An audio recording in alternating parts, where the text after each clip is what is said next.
খাতামুল আম্বিয়া, আপনারা সাহিবুল কাউসারি ওয়াল কাউনাইন, আপনি বিশ্ব নবী শান এত বেশি মহান আল্লাহ জানায়া দিয়েছেন ওয়া রাফা'না লাকা যিকরাক। আগে নবীজি, আমি মহান আল্লাহ স্বয়ং আপনি বিশ্ব নবীর সম্মান বাড়ায়া দিয়েছি।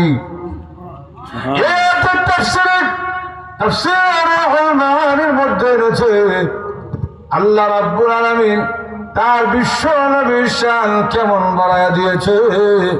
তাফসীরের কিতাবের মধ্যে রেখে ইযা যুকিরতু যুকিরতা মাই, আল্লাহ রাব্বুল আলামিন জানা দিয়েছে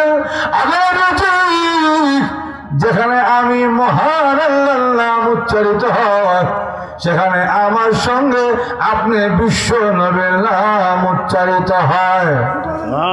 এজন্য দেখবেন যেখানে আল্লাহর নাম আছে সেখানে বিশ্ব নবী মুহাম্মদুর রাসূলুল্লাহ সাল্লাল্লাহু আলাইহি ওয়াসাল্লামের নামও আছে না নাই? মুয়াজ্জিন যখন ডাক দেয় আশহাদু আল্লা ইলাহা ইল্লাল্লাহ যখন বলে, সঙ্গে সঙ্গে আবার বলে আশহাদু আন্না মুহাম্মাদার রাসূলুল্লাহ। আমার আল্লাহর নাম যেখানে উচ্চারিত হয় সেখানে আমার বিশ্ব নবীর নাম উচ্চারিত হয়।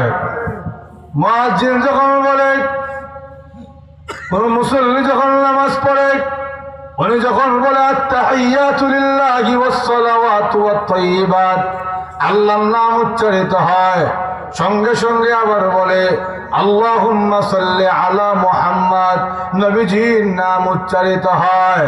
ভাই আমার লক্ষ্য করে দেখুন, আমার রাদিয়াল্লাহু তাআলা আল্লাহর নবীকে ডাক দিয়া বলেন আগা নবীজি, আপনি বিশ্ব নবীর এত শান এত মর্যাদা, আপনি বিশ্ব নবীর সম্মান মর্যাদা এত বেশি, কিন্তু আপনি বিশ্ব নবী এমন অবস্থায় ঘুমান আর ওই যে রুমের বাচ্চা, ওই যে পারস্যের বাচ্চা, এরা দেখা যায় রেশমের পোশাক পরিধান করে নরম তুলতুলে বিছানায় ঘুমায়।